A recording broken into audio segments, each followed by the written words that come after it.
Cincinnati Bengals and the Tennessee Titans. The Titans are 3.5 point home favorites over the Bengals. It is 47.5, your total as we sit right now.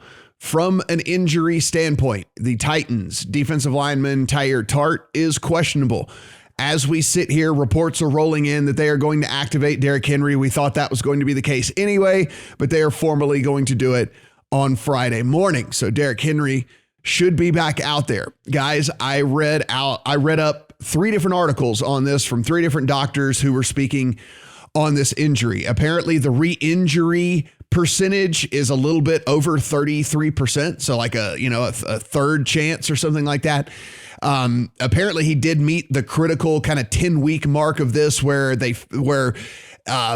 people in history historically have been able to at least come back and start going with their heavy athletic activity and stuff like that. So he did reach that 10-week mark before this game will be played. So that is working in his favor. One thing to point out is there is a rod and screws in his leg now in order to assist in this to assist in this recovery. So that is something that we know is going on with him as well in all of this. So it will be very interesting to see if he gets that full workload for the Titans team or if Donta Foreman and he kind of like split carries in this whole thing. I think a lot of people's handicap for this game, if they were on the Titans, was, hey, Derrick Henry's coming back.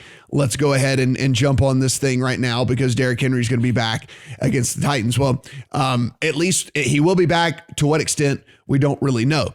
Brad, I want to start with you because I know you're on the opposite side of this one as me and Steven. You are one of those guys that has backed the Titans. 1, what do you expect out of Derrick Henry in this one? And 2, what led you to taking the Titans side here?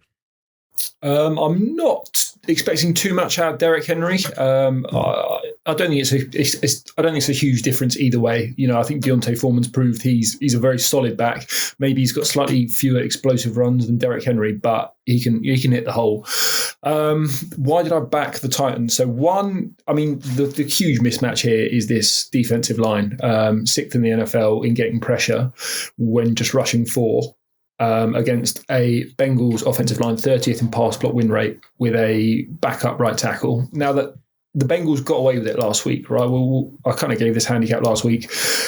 And then, so the Bengals came into the game, I think, with a 48% win rate in pass blocking on the season. And then they went out and they were 70+% against the Raiders. So to me, watching that game, the Raiders were gassed coming into it after that huge effort the week before against the Chargers. And they looked slow to me. So I think the Bengals got away with it last week. I don't think they're going to get away with it this week with a fresh defensive line.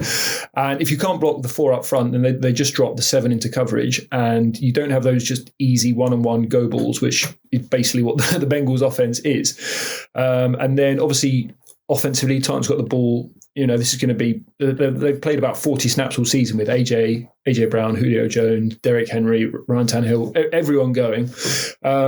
When Tannehill has had AJ Brown and Julio in the lineup, 53% success rate, which is basically the best quarterback in the NFL. He's number 1 in PFF grade on play action when they're both in the lineup.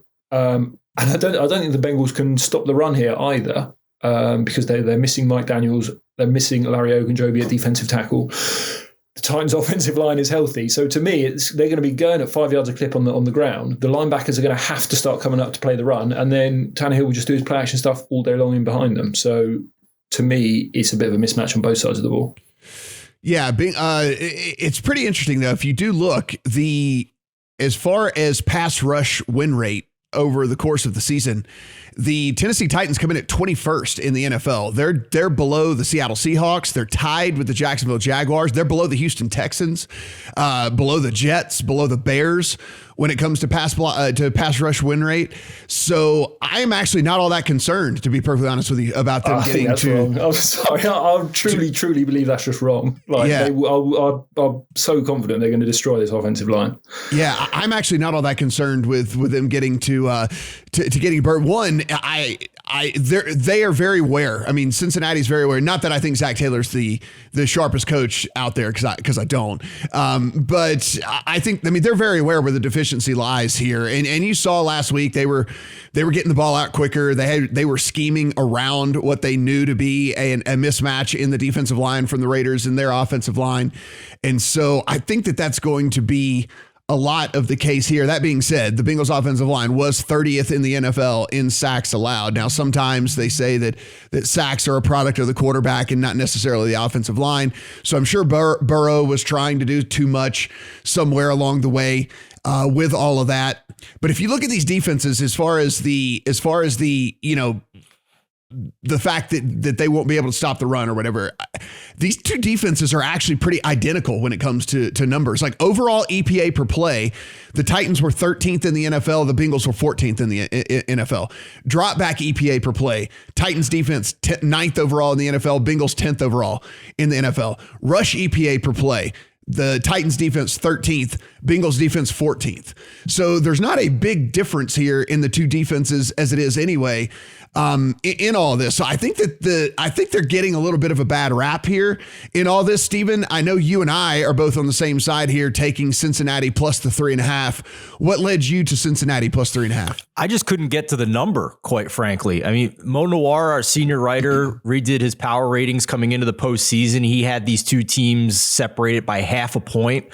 So to get to 3.5, to me, you are giving a lot for home field advantage. You have a lot of faith in this healthy Titans offense clicking on all cylinders when they've been fully assembled. And, maybe some early week movement here with some doubts about Trey Hendrickson coming back. Ogunjobi did hit IR, I believe, so he's out.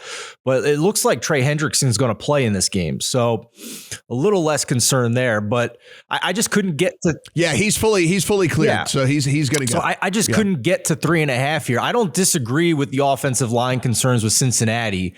For me, it was, and I do think they probably got away with it last week. They're facing a similar defense this week in the fact that the Titans don't blitz very much and they get a little less pressure than the Raiders do. So maybe it was fatigue, like Brad said, of playing an overtime game and then flying across after a night game on Sunday. But I'm kind of looking big picture here to make this bet, because the biggest reason is the difference in the offensive production between these two teams. I mean, the league average for yards per play is 5.5. And since week 8, the Titans have had 2 games above that mark, a loss to the Patriots and a win over the Texans. So who cares about that game?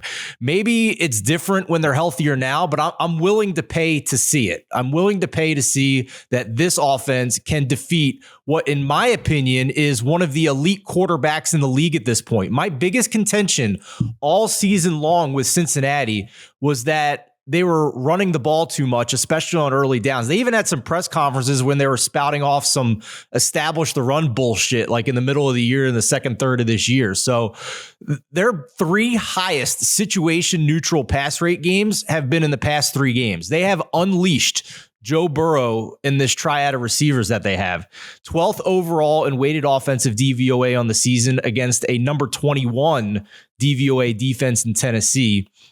From week 8 to week 17, we're going to take out week 18 because Burrow didn't play. So from week 8 to week 17, the Bengals are top 6 in dropback EPA and success rate.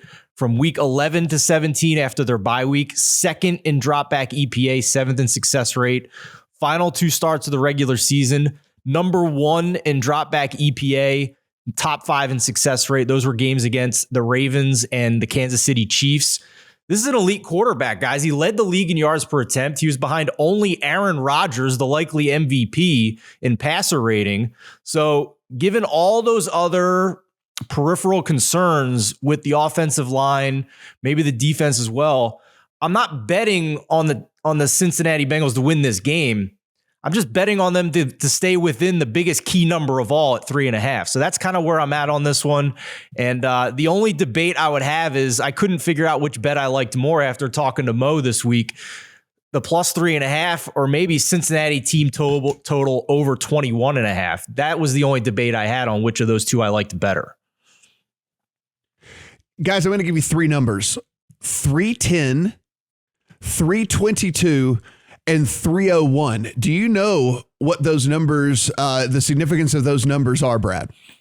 Are they Joe Burrow passing yards? No, those would be 300-yard pass games that the Titans have given up in the last 6 weeks to Mac Jones, to Jimmy Garoppolo, and to Davis Mills. Those are 300-yard passing games given up over the last 6 weeks by this Titans defense to Mac Jones, Jimmy Garoppolo, and Davis Mills, and now rolls Joe Burrow and company into town here. I honestly believe this team is going to have some success through the air here against this team, and I think it's going to be a lot tougher than people Sneaky think shootout for the Titans to get it. I honestly think that this could end up being the weirdest, highest scoring game of the week. Yeah, I do. I think that this could be one of those games where the play action gets back rocking and rolling for the Titans. They're able to hit some deep shots to AJ Brown, things like that, and then Burrow and company just kind of do what Burrow and company do. Just some stats here if you are playing props or whatever. The Bengals' big playability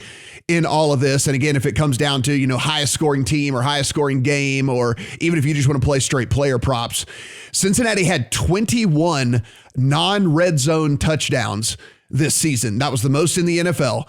11 of their 52 offensive touchdowns went for 40 or more yards, if that tells you anything. Ja'Marr Chase had 7 touchdowns of 20 or more air yards.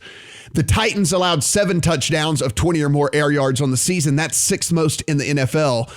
And here's just a fun fact, and this one's just nothing more than a fun fact. Ja'Marr Chase had more 50-yard touchdowns, he had 5 of them, than any other player had 25-yard touchdowns on the course of the season. So that's just the type of big playability this offense brings. That's the type of big playability that Ja'Marr Chase and Joe Burrow bring to the table here.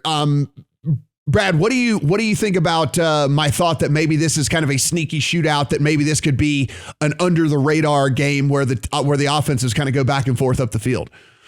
I would say if we just look at the Bengals schedule quickly, right?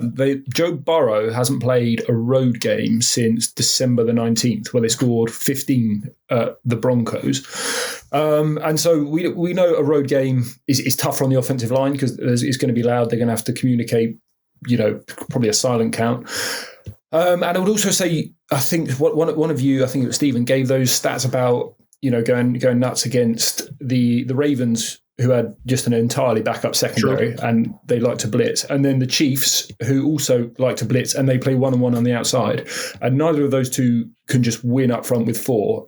And I would say, I guess the difference here is I strongly believe that this Titans front 4 is going to go nuts. I'll bet 3 of them to have sacks individually.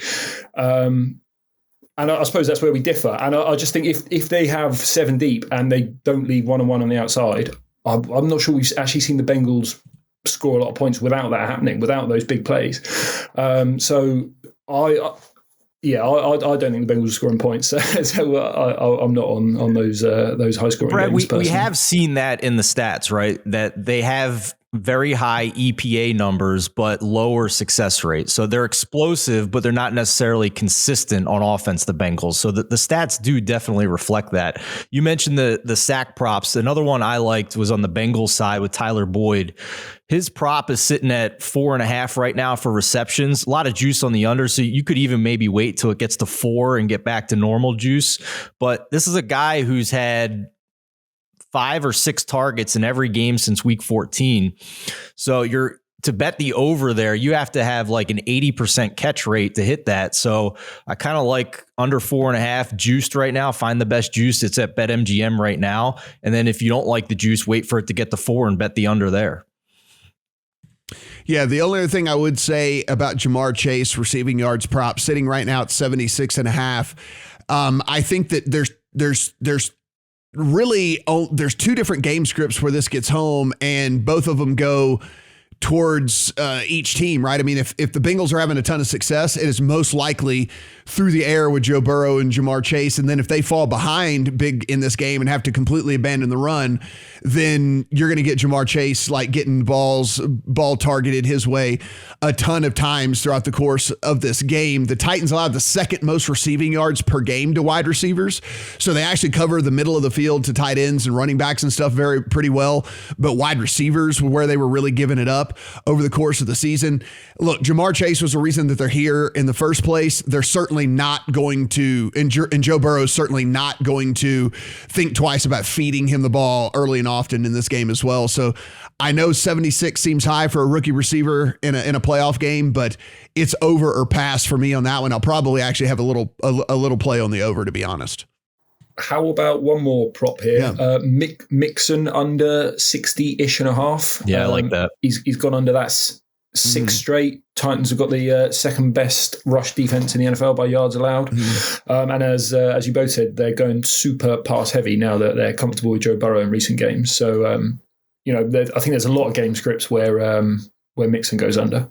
And one of the more interesting things about these facts, guys, and then we'll move on, is the more success that they've had, the more pass happy they have actually become. So even when they get up in games, they continue to throw the ball. And so it's not one of those deals where like a Mike Zimmer situation where they get up in a game and then they turtle up and just start running the ball for 2 yards into the middle of the line. They, over the last 6 weeks, with the Bengals have been up in games, they've actually increased their pass rate as opposed to increase their rush rate. So I do like that a ton in that one as well, Brad. So, because even if they are successful, it still should lead to more passes. And then, of course, we know if they're not successful, they're going to have to pass the ball. Yeah, Matt, I will drive that point home. Their 3 highest situation neutral rates for passing have been their last 3 games for Joe Burrow. Absolutely right.